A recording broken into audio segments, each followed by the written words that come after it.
तो प्यारे छात्रों, आप सभी का स्वागत है YouTube channel S S S history master पे।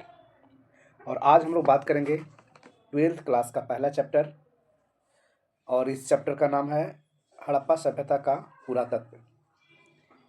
ये जो क्वेश्चन आज हम लोग करने जा रहे हैं वह 12th क्लास जो 2026 का एग्ज़ाम होना है उस एग्ज़ाम ऑफ व्यू से बहुत इम्पोर्टेंट रहेगा। तो इसमें आज हम लोग देखेंगे कि एग्ज़ाम में कौन कौन से क्वेश्चन जो है पूछे जाते हैं। उन क्वेश्चनों को हम लोग बारी बारी से करेंगे और इसमें जो इम्पोर्टेंट क्वेश्चन है उसको हम लोग देखेंगे। तो सबसे पहले हम लोग देखेंगे कि हड़प्पा सभ्यता की मुहरें किस चीज़ की बनी है। ये सारे क्वेश्चन जो हम लोग कर रहे हैं लगभग हर एग्ज़ाम में पूछे जाते हैं और उस एग्ज़ाम को मद्देनज़र रखते हुए ये सारे क्वेश्चन हम लोग कर रहे हैं। तो आप लोग इस वीडियो को देखेंगे और चैनल को सब्सक्राइब कर लेंगे। एस हिस्ट्री मास्टर सर्च करेंगे तो ये चैनल आपका आ जाएगा। इसी तरह से हम चैप्टर वाइज जो है पूरे 12th क्लास का जितने भी चैप्टर है तीनों पार्ट बुक का हम लोग बारी बारी से करेंगे एग्ज़ाम से पहले। तो पहला क्वेश्चन हम लोग देखेंगे कि हड़प्पा सभ्यता की मुहरें किस चीज़ की बनी है। हड़प्पा सभ्यता की मुहरें किस चीज़ की बनी है। तो यहाँ ऑप्शन है लोहे, तांबे, कांसे और सेलखड़ी।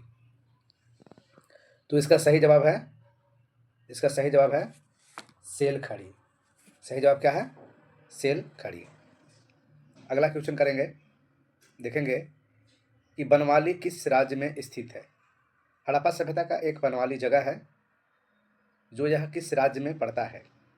ऑप्शन है हरियाणा, पंजाब, गुजरात, महाराष्ट्र। तो इसका सही जवाब है हरियाणा। बनवाली किस राज्य में पड़ता है? हरियाणा में। नेक्स्ट क्वेश्चन, अगला क्वेश्चन देखेंगे हम लोग, लोथल किस नदी के किनारे स्थित है। यानी लोथल जो बंदरगाह है, हड़प्पा सभ्यता का एकमात्र बंदरगाह लोथल, वह किस नदी के किनारे स्थित है। सिंधु नदी, ब्यास नदी, भोगवा नदी की रावी नदी। तो लोथल जो स्थित है ये है भोगवा नदी के किनारे। किस नदी के किनारे? तो भोगवा नदी के किनारे। अगला क्वेश्चन देखते हैं, क्वेश्चन नंबर 4, कि सिंधु घाटी के निवासियों को किस धातु का ज्ञान नहीं था। यानी सिंधु घाटी के जो निवासी थे, जो लोग थे, इन ऑप्शन में से कौन सा ऐसा धातु का ज्ञान नहीं था, बाकी सबका ज्ञान था। सोना, चांदी, लोहा, तांबा। तो एक ऐसा धातु था जिसे उस समय सिंधु घाटी सभ्यता के निवासियों का अज्ञात धातु था, उसका ज्ञान नहीं था। तो वो धातु था लोहा। कौन सा धातु था? लोहा धातु। क्वेश्चन नंबर 5 करेंगे कि हड़प्पा सभ्यता किस युग की सभ्यता है। हड़प्पा सभ्यता किस युग की सभ्यता है? पूर्व पाषाण युग, नव पाषाण युग, कांस्य युग की लौह युग। तो इसका सही जवाब है कांस्य युग। कांस्य युग हड़प्पा सभ्यता किस युग का है? तो कांस्य युग का। क्वेश्चन नंबर 6 करेंगे कि हड़प्पा संस्कृति आधारित थी, यानी हड़प्पा संस्कृति किस पर आधारित थी। ऑप्शन है व्यापार पर, कृषि पर, पशुपालन पर कि शिकार पर। तो हड़प्पा सभ्यता जो था ये जो आधारित थी हड़प्पा संस्कृति, वो थी व्यापार पर। किस पर? तो व्यापार पर आधारित थी। क्वेश्चन नंबर 7 करेंगे कि हड़प्पा सभ्यता के लोग उपासना करते थे। तो हड़प्पा सभ्यता के लोग किसकी उपासना करते थे? विष्णु की, कि वरुण की, कि मातृ देवी की, कि इंद्र की। तो इसका सही जवाब हो जाएगा मातृ देवी की। मातृ देवी की उपासना करते थे। क्वेश्चन नंबर 8 देखेंगे कि हड़प्पा सभ्यता का स्वरूप क्या है। हड़प्पा सभ्यता का स्वरूप क्या है? ग्रामीण सभ्यता, कि शहरी सभ्यता, कि भोजन संग्राहक सभ्यता, कि का कबीलाई सभ्यता। तो हम लोग जानते हैं कि हड़प्पा सभ्यता एक ऐसी सभ्यता थी जहाँ पे शहरी सभ्यता थी, यानी इसका स्वरूप क्या था, तो शहरी सभ्यता का स्वरूप था।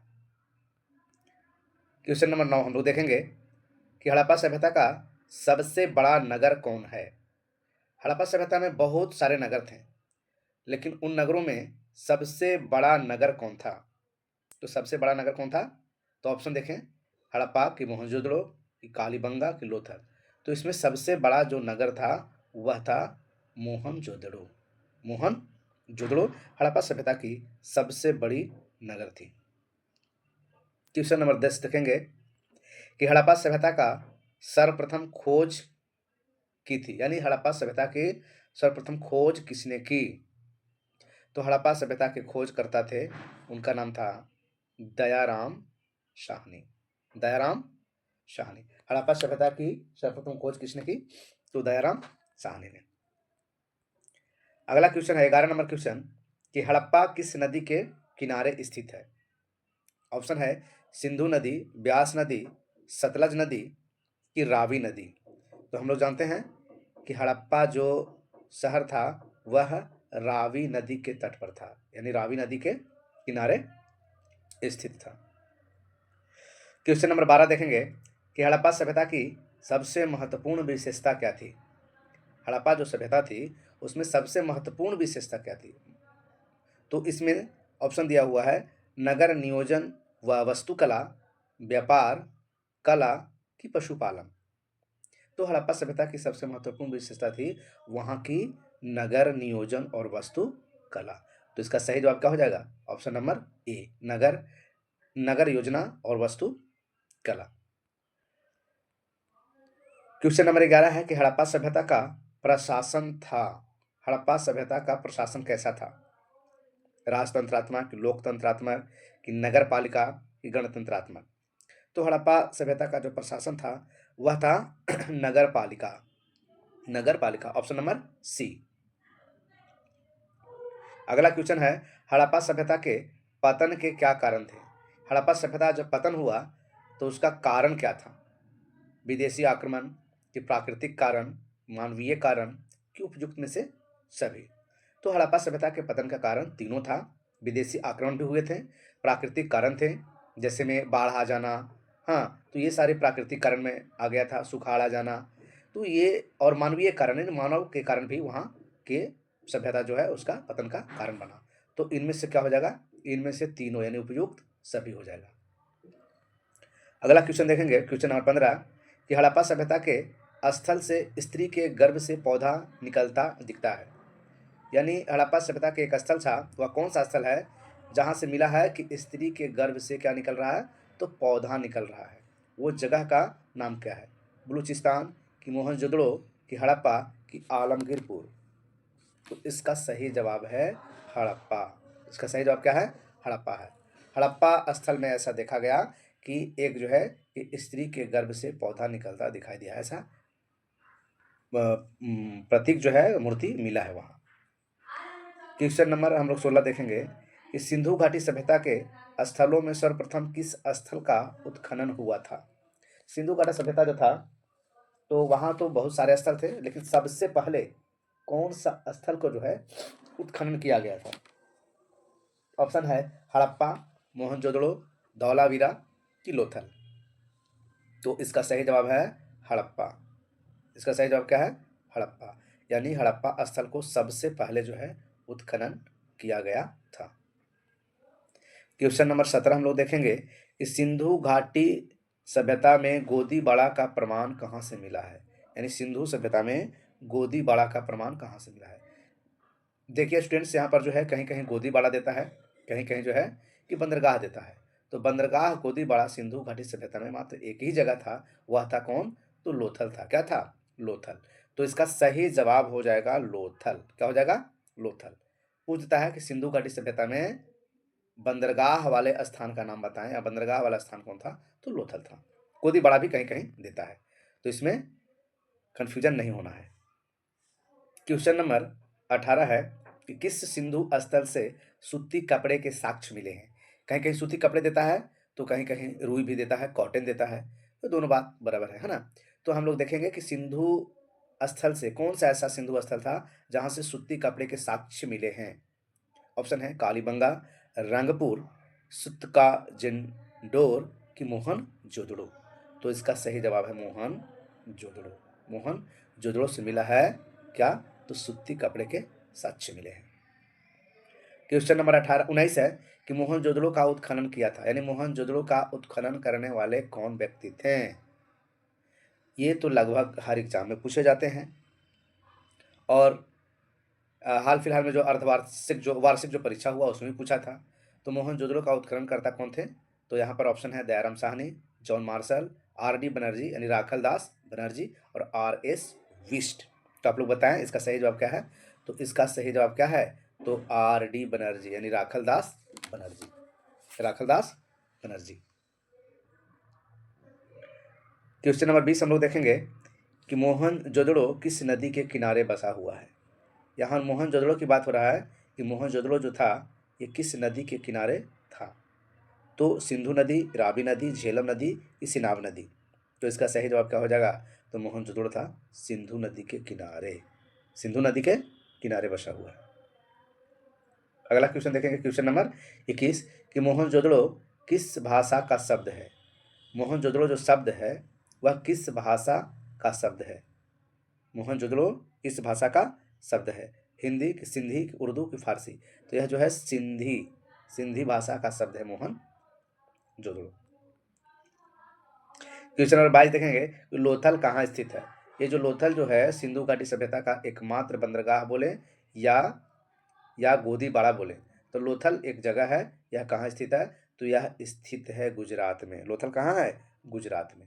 तो इसका सही जवाब हो जाएगा गुजरात, ऑप्शन नंबर 1। अगला क्वेश्चन है कि प्राचीन इतिहास का निर्माण किया गया किसके आधार पर, साहित्यिक स्रोतों के आधार पर, कि विदेशी यात्रियों के विवरण के आधार पर, कि पुरातात्विक अवशेषों के आधार पर, कि उपरोक्त में से सभी के आधार पर। तो हम लोग जानते हैं कि प्राचीन इतिहास जो लिखा गया तो इसमें तीनों चीज का समावेश है। साहित्यिक स्रोत भी है, साहित्य से भी बहुत बहुत ऐसे सारे स्रोत मिले हैं जिसके आधार पर जो है प्राचीन इतिहास का निर्माण हुआ। विदेशी यात्रियों यहाँ जो है कि कई देशों से जो है विदेशी यात्री आए और अपना अपना जो है यहाँ पर जो कि विवरण लाए, उसके आधार पर भी प्राचीन इतिहास का निर्माण हुआ। पुरातात्विक अवशेष यानी जो खुदाई हुआ उस अवशेष से हम लोग को पता चला कि कब का काल कैसा था, उस समय वहाँ पर क्या मिला। तो ये सारी चीज़ों को मिला करके जो है प्राचीन इतिहास का निर्माण हुआ। इसलिए इसका ऑप्शन क्या हो जाएगा, उपरोक्त में से सभी के आधार पर, option number D. Question number 24 देखेंगे कि कालीबंगा भारत के किस राज्य में अवस्थित है। ये भी क्वेश्चन जो है कई बार पूछा गया है। तो कालीबंगा कहाँ है, तो कालीबंगा है राजस्थान में। ऑप्शन नंबर क्या हो जाएगा, सी। कालीबंगा कहाँ है, राजस्थान में। क्वेश्चन नंबर 25 है कि गंदे पानी की निकासी की समुचित व्यवस्था सर्वप्रथम किस सभ्यता में देखने को मिली है। यानी गंदे पानी की निकासी यानी घर से जो भी पानी निकलता था तो वो पानी जो है नाली की जो है कि व्यवस्था से जो है कि बाहर निकाला जाता था।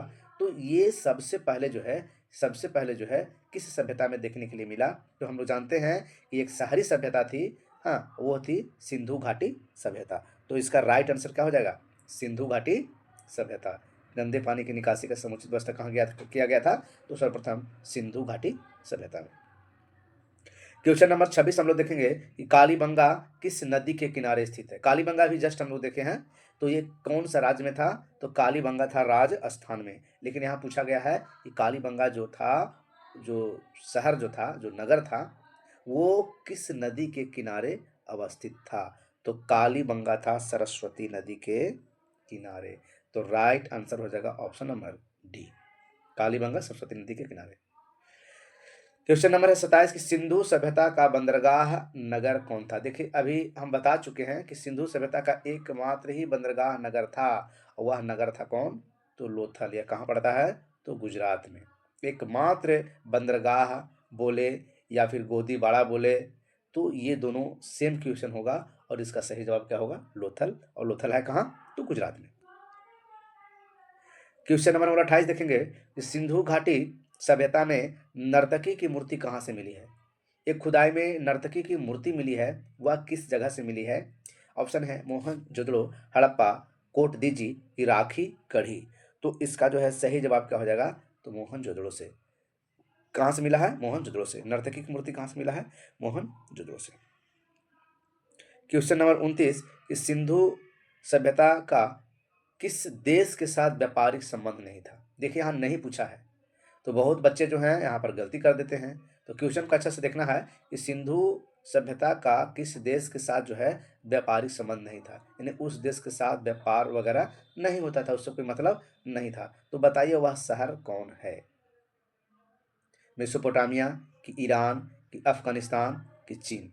तो मेसोपोटामिया से होता था, ईरान से भी होता था, अफगानिस्तान से भी होता था, लाजवर्द वगैरह वहाँ से मंगाए जाते थे, ईरान से भी होता था, मेसोपोटामिया से मूंगा मोती वगैरह जो भी था, ये बहुत सारे चीज़ मंगाए जाते थे। लेकिन चीन एक ऐसा शहर था, देश था, जहाँ से जो है सिंधु घाटी सभ्यता का व्यापारिक संबंध नहीं था। ऑप्शन नंबर क्या हो जाएगा? डी इसका राइट आंसर हो जाएगा, option number D. Question number 30 हम लोग देखेंगे कि सिंधु वासियों के प्रमुख देवता कौन थे? यानी सिंधु वासी के जो लोग थे, उन लोगों का सबसे प्रमुख देवता कौन थे? ऑप्शन है इंद्र, कि विष्णु, कि पशुपति महादेव, कि गणेश। तो हम लोग जानते हैं कि इनके जो प्रमुख देवता थे वह थे पशुपति महादेव यानी शिव, और कुबड़ वाला साढ़ को जो है कि वहाँ पे पूजा जाता था। तो पशुपति महादेव हो जाएगा इसका राइट आंसर। क्वेश्चन नंबर 31 देखेंगे कि सिंधु घाटी सभ्यता का कौन सा स्थल मृतकों का टीला के रूप में जाना जाता है? ये क्वेश्चन भी आई है और लगभग प्रत्येक साल ये क्वेश्चन पूछे जाते हैं, तो इस पर ध्यान दीजिएगा। ऐसे सारे क्वेश्चन जो भी लिए हैं इसमें, तो ये सारे क्वेश्चन जो है इंपॉर्टेंट हैं, और इस चैप्टर से जितना क्वेश्चन किया जा रहा है वो सारे के सारे क्वेश्चन कभी ना कभी जो है किसी न किसी वर्ष पूछा गया है, प्रीवियस क्वेश्चन है। तो हम लोग यहाँ पर देखेंगे कि सिंधु घाटी सभ्यता का कौन सा स्थान मृतकों का टीला के रूप में जाना जाता है? तो हम लोग जानते हैं मृतकों का टीला बोलते हैं मोहनजोदड़ो को। मोहनजोदड़ो को बोला जाता है मृतकों का टीला। क्वेश्चन नंबर 32 देखेंगे कि सिंधु घाटी सभ्यता का कौन सा स्थल सिंध का बाग कहा जाता है? सिंधु घाटी सभ्यता का वह कौन सा स्थल है जिसको सिंध का बाग कहा जाता है? सिंध का बाग, तो वह स्थल कौन है? तो वह स्थल है मोहनजोदड़ो। मोहनजोदड़ो को सिंधु घाटी सभ्यता का सिंध का बाग कहा जाता है। सारे क्वेश्चन को हम लोग इस तरह से जो है एक दो बार पढ़ते चलेंगे ताकि हमें याद हो जाएगा। आप लोग वीडियो जो है एक दो बार देख लेंगे, बिल्कुल क्लियर हो जाएगा। और इसी तरह से हम जो है चैप्टर वाइज जो है जितने भी चैप्टर है सबको हम एग्जाम से पहले जो है वीडियो को डालेंगे। आप लोग चैनल को सब्सक्राइब कर लीजिएगा और वीडियो को शेयर कीजिएगा ताकि ज़्यादा से ज़्यादा जो है कि छात्रों को इससे लाभ मिल सके। क्वेश्चन नंबर अब देखेंगे हम 33, इस सिंधु सभ्यता में समाज का स्वरूप कैसा था? यानी सिंधु जो सभ्यता था वहाँ के सामाजिक स्वरूप कैसा था? तो मातृसत्तात्मक था, कि पितृसत्तात्मक था, कि दोनों था, कि दोनों में से कोई नहीं? इस तरह से ऑप्शन दिया जा सकता है। तो यहाँ जो था सिंधु घाटी सभ्यता, जो सिंधु सभ्यता का जो समाज था वहाँ जो है मातृसत्तात्मक था, यानी माता को जो है कि प्रमुख और सबसे उच्च माना जाता था, तो मातृसत्तात्मक था। क्वेश्चन नंबर 34 देखेंगे कि सिंधु घाटी सभ्यता किसके समकालीन नहीं मानी जाती है? यानी सिंधु घाटी सभ्यता जो है किसके समकालीन नहीं मानी जाती है? क्वेश्चन नंबर 34, चीन की सभ्यता, कि मिस्र की सभ्यता, कि मेसोपोटामिया की सभ्यता, कि क्रीट की सभ्यता? तो यहाँ पर चीन से कोई लेना देना नहीं था, यानी चीन की सभ्यता से जो है इसके समकालीन नहीं माना जाता है। चीन की सभ्यता अलग ही था, लेकिन मिस्र की सभ्यता, मेसोपोटामिया की सभ्यता, क्रीट की सभ्यता, इन तीनों सभ्यताओं के जो है कि समकालीन मानी जाती थी। कौन? सिंधु घाटी सभ्यता। तो यहाँ पर प्रश्न पूछा है नहीं मानी जाती है, तो चीन की सभ्यता, यहाँ पर कंफ्यूजन नहीं होना है, चीन की सभ्यता यहाँ पर राइट आंसर हो जाएगा। क्वेश्चन नंबर 35 देखेंगे कि सिंधु सभ्यता का क्षेत्रफल किस आकार का था? सिंधु जो सभ्यता था, जो पूरा इसका क्षेत्रफल था वह किस आकार का था? आयताकार था, कि वर्गाकार था, कि वृत्ताकार था, कि त्रिभुजाकार था? तो हम लोग जानते हैं कि सिंधु घाटी सभ्यता का क्षेत्रफल था कैसा? तो त्रिभुजाकार यानी त्रिभुज आकार का था।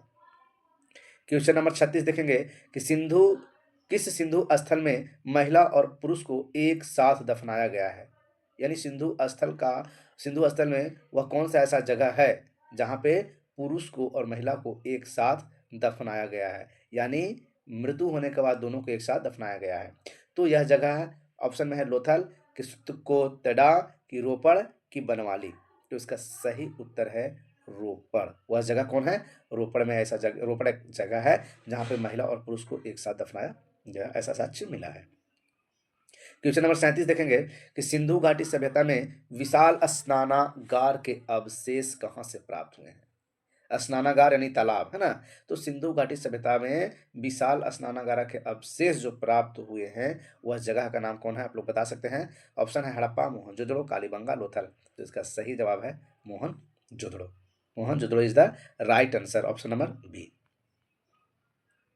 क्वेश्चन नंबर 38 है कि सिंधु घाटी सभ्यता की जुड़वा राजधानी थी।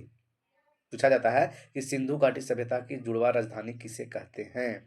तो यहाँ पर दिया हुआ है दो दो शहर का नाम दिया गया है, नगर का नाम दिया गया है, आप पहचानेंगे। ऑप्शन ए में है कि मोहनजोदड़ो चंदहुदड़ो, हड़प्पा की लोथल, कि हड़प्पा की मोहनजोदड़ो, की लोथल की कालीबंगा। तो इसका सही जो उत्तर है वह है option number C. Option number C is the right answer. इसका सही जवाब है हड़प्पा और मोहनजोदड़ो। हड़प्पा मोहनजोदड़ो को सिंधु घाटी सभ्यता की जुड़वा राजधानी कही जाती है। क्वेश्चन नंबर हम लोग देखेंगे अब 39। राखलदास बनर्जी को मोहनजोदड़ो के अवशेष किस वर्ष मिले? राखलदास बनर्जी जो है मोहनजोदड़ो के अवशेष जो है किस वर्ष मिले? तो यहाँ पर हम लोग देखेंगे क्वेश्चन नंबर 39 का उत्तर हो जाएगा ऑप्शन नंबर सी यानी 1922 में। 1922 में। क्वेश्चन नंबर 40 देखेंगे कि हल से जुते खेत के साक्ष्य कहाँ मिले हैं? यानी ऐसा खेत जहां जोता गया था, किस चीज से? तो हल से। तो इसका प्रमाण जो है, इसका साक्ष्य कहां से मिला है? तो ऑप्शन में है कालीबंगा, रंगपुर, लोथल और रोपड़। तो इसका सही जवाब हो जाएगा कालीबंगा। कालीबंगा। हल से जुते हुए खेत का साक्ष्य कहाँ मिला है? तो कालीबंगा से। कालीबंगा कहाँ है? तो कालीबंगा है राजस्थान में। क्वेश्चन नंबर 41 में है कि पशुपति महादेव की मुहर में निम्न में से कौन सा जानवर नहीं पाया गया है? देखिए यहाँ पर नहीं है, यानी 4 ऑप्शन है, 4 ऑप्शन में से एक जानवर है जो पशुपति महादेव की मुहर में नहीं अंकित है। तो यहाँ पर ऑप्शन है हाथी, बाघ, शेर, भैंस। तो इसका सही जवाब क्या हो जाएगा? आप लोग बोलेंगे क्या है, बताइए। सही जवाब है शेर। क्या है? शेर। यानी शेर को जो है उस मुहर पे अंकित नहीं किया गया है पशुपति महादेव की मुहर पर। बाकी हाथी को दिया गया है, बाघ भी है, भैंस भी है, लेकिन शेर नहीं है। तो इसका उत्तर क्या हो जाएगा? शेर, option number C. Question number 42 देखेंगे, किस स्थान से शतरंज की तरह के खेल के प्रमाण प्राप्त हुए हैं? यानी शतरंज जो चेस हम लोग अभी खेलते हैं, तो उस तरह की खेल हूबहू उसी तरह मिलता जुलता जो है, इसका प्रमाण जो है कहाँ से प्राप्त हुआ है? तो ये यहाँ पर जो स्थान दिया गया है, ऑप्शन में है हड़प्पा, कालीबंगा, मोहनजोदड़ो की लोथल। तो इसका सही जवाब क्या हो जाएगा? तो लोथल से पाया गया है। ये प्रमाण कहाँ मिला है? लोथल में मिला है। इस शतरंज की तरह के खेल का प्रमाण कहाँ मिला है? तो लोथल में मिला है। क्वेश्चन नंबर 43 है कि राय बहादुर दयाराम साहनी ने कहाँ उत्खनन करवाया था? यानी क्वेश्चन है इस तरह से पूछ सकता है कि राय बहादुर दयाराम साहनी ने किस स्थल का उत्खनन करवाए? तो इसका सही जवाब हो जाएगा क्या? हड़प्पा। क्या हो जाएगा? Harappa is the right answer. अभी लगता है लास्ट क्वेश्चन है, और लास्ट क्वेश्चन हम लोग देखेंगे कि मोहनजोदड़ो की खोज 1922 ईस्वी में किसने की? ये क्वेश्चन हम लोग कर चुके हैं, ठीक है। तो इसका जवाब आप लोग कमेंट सेक्शन में जरूर दीजिएगा। और इसी तरह से जो है हम सारे क्वेश्चन को चैप्टर वाइज जो है प्रत्येक चैप्टर से करीब 40-50 क्वेश्चन को हम लेते चलेंगे और सारे चैप्टर को हम क्लियर करेंगे। तो इस तरह से आप लोग इस वीडियो को शेयर करें और चैनल को सब्सक्राइब कर लें। और इस चैनल का नाम है एस हिस्ट्री मास्टर, ठीक है। इतना जो डालेंगे तो आपका चैनल आ जाएगा और ये सारे वीडियो को आप लोग देख पाएंगे। इस तरह से हम जो है कि प्रत्येक चैप्टर को बारी बारी से इस तरह से प्रतिदिन वीडियो डाला जाएगा। तो ठीक है, तब तक के लिए धन्यवाद।